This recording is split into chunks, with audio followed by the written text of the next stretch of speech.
This July, India crossed a historic milestone, $825 billion in exports. It is a number that inspires confidence, commands headlines, and suggests a nation firmly integrated into global trade. But let me ask a harder question. Are we merely selling more, or are we exporting smarter? Because in today's world economy, it is not the size of your exports that defines power. It is their sophistication. Economist Ricardo Hosman and physicist Cesar Hidalgo gave us a powerful way to measure this sophistication: the Product Complexity Index, or PCI. Now, let me explain this carefully because it is at the heart of the argument. Most people think of exports in terms of dollar value, how many billions we sell abroad, but PCI asks a deeper question. What knowledge and capabilities are hidden inside those exports? Low PCI products are those that many countries can produce, often without highly specialized skills or advanced technology. Take raw cotton, for example. It grows in dozens of countries. The knowledge required is basic: seeds, land, water, and labor. Or refined petroleum. Yes, it needs infrastructure, but the process is standardized and scores of countries run refineries. Or gems and jewelry. They are valuable, but their production depends more on raw resources and craftsmanship than on cutting-edge scientific expertise. These exports bring foreign exchange, but they don't create spillovers into other industries.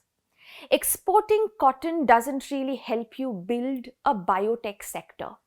Refining oil doesn't really prepare you to design satellites. High PCI products, on the other hand, are rare and difficult to make. They depend on dense ecosystems of skills, industries, and research. Take semiconductors, for instance. They require highly trained engineers, precision instruments, chemical expertise, advanced fabs, and strong design capabilities. Or pharmaceutical formulations. They rely on world-class labs, scientists, clinical trials, and regulatory sophistication. Or even aerospace components. Here, metallurgy, precision machining, software engineering, and systems integration all converge. Not every country can do this. It takes years of capability building. But once you succeed, the benefits ripple outward. For example, learn to make precision medical devices, and those skills spill over into robotics and defense engineering. Build a chip industry, and it underpins telecommunications, AI, and next-gen computing. So here's the essence. Low PCI goods are common, replicable, and limited in their impact. High PCI goods are scarce, knowledge-intensive, and open doors to new industries. This is why PCI matters. It is not just an economic measure. It is a way of asking, is your economy building the capabilities of tomorrow or just selling the commodities of yesterday?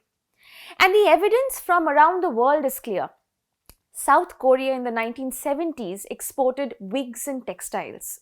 Today, through deliberate focus on complex products, it commands semiconductors, automobiles, shipbuilding. Vietnam, in just over a decade, shifted from garments to global electronics supply chains. Its economy today is almost unrecognizable compared to the 1990s. Meanwhile, countries that remain dependent on oil or raw minerals stay stuck in volatility. Their export numbers rise when global prices are high and collapse when prices fall. Prosperity without resilience becomes an illusion. The lesson is simple. Climbing the PCI ladder is the only path to sustainable power. So where does India stand? The headlines are very encouraging. Electronics exports touched $38.5 billion, growing over 32% in a year. Pharmaceuticals rose to $30.4 billion, cementing India's role as the pharmacy of the world.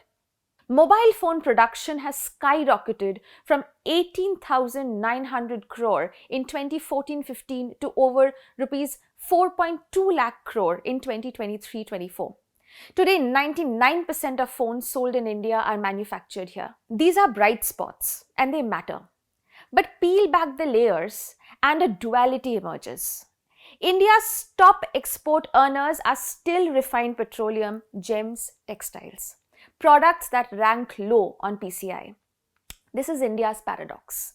We are present in complex products, but we are not dominant in them. We have stepped onto the ladder, but we haven't climbed it decisively. Why does it matter? Because the nature of your exports shapes the destiny of your economy. Low complexity exports trap you in the ordinary. High complexity exports pull you into the extraordinary. A nation that exports cotton struggles to leap into aerospace, but a nation that exports precision instruments already has one foot in aviation, space, and advanced engineering. So the critical question before India is not just how do we sell more, it is how do we sell things that few others can. To answer that, three shifts are highly essential. First, trade deals must target complexity, not just access. Our free trade agreement with the United Kingdom is a diplomatic milestone, but its true measure lies in whether it opens doors for high PCI sectors like renewable energy, medical devices, and advanced engineering. Second, industrial policy must anchor itself in PCI. The production-linked incentive schemes have boosted electronics, but funds still flow into industries with limited PCI gains. Public money should not just scale industry, it must build capability. Third, resilience comes from complexity. The pandemic and the Ukraine war proved it. Economies with diverse, complex export baskets, for instance Germany, South Korea, recovered faster. Complexity is not just about prosperity, it is about security. To its credit, New Delhi has launched a product mapping exercise across 50 countries. This is smart diplomacy. It shows India wants to diversify.